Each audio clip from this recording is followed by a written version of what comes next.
Ekonomistai mums sako, užsieniečiai atvykę sako, jūs turit gražią šalį, mes turim didžiulį progresą.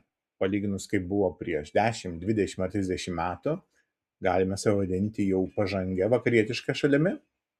Jaunimas lygiai taip pat tą sako. Bet kai dirbi Lietuvos mokykloje, kažkodėl šitą nuotaiką nepersima. O kažkas čia ne taip yra. Ir aišku, kai matai mokytojus, kai pakalbė su jais, pamatai, kad realiai mūsų realybė švietimo sistemoje yra niūroka.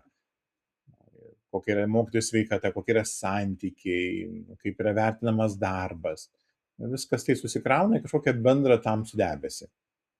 Noriu Jūs pakviesti į susitikimą nuotoliu, kurį organizuoja Kauno švietimo inovacijų centras vasario 19 dieną, būtent apie tai ir pakalbėti.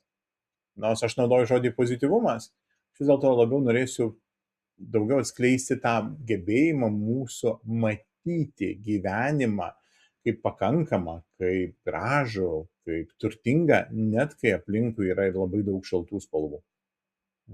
Žinot kaip, pesimistas visą laiką pasakys, vien blogai, vien problemos. Optimistas pasakys, man tai yra svarbi informacija ir pagal tai žiūriu, kaip aš galiu išgyventi ir gyventi ir augti šią dieną.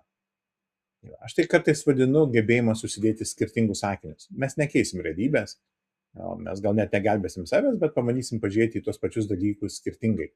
Pusiau pilna ar pusiau tuščia stiklinė. Kartu pakviesiu pasižiūrėti, kaip galime būti, bendrauti su kolegomis, su tėvais ar su aplinkiniais, net giminiai, kurie niurzgia, kuriems kas nors vis nepatinka. Turėsim išmokti atskirti, kur yra mūsų nuomonė, kur yra ne mūsų nuomonė. Ir galiausiai pakviesiu pasižiūrėti, kaip galima auginti savo vidinius šarvus. Aš tai vadinu psichologinis atsparumas. Esu vieną kartą išgirdęs labai gerą mintį. Net kai skaitom labai daug blogų žinių pasaulyje, visą laiką yra gerai iškišti nosį pro langą ir pažiūrėti. Dabar nieko blogo nevyksta. Visų pasaulio problemų žinojimas nepalengvina mūsų gyvenimo.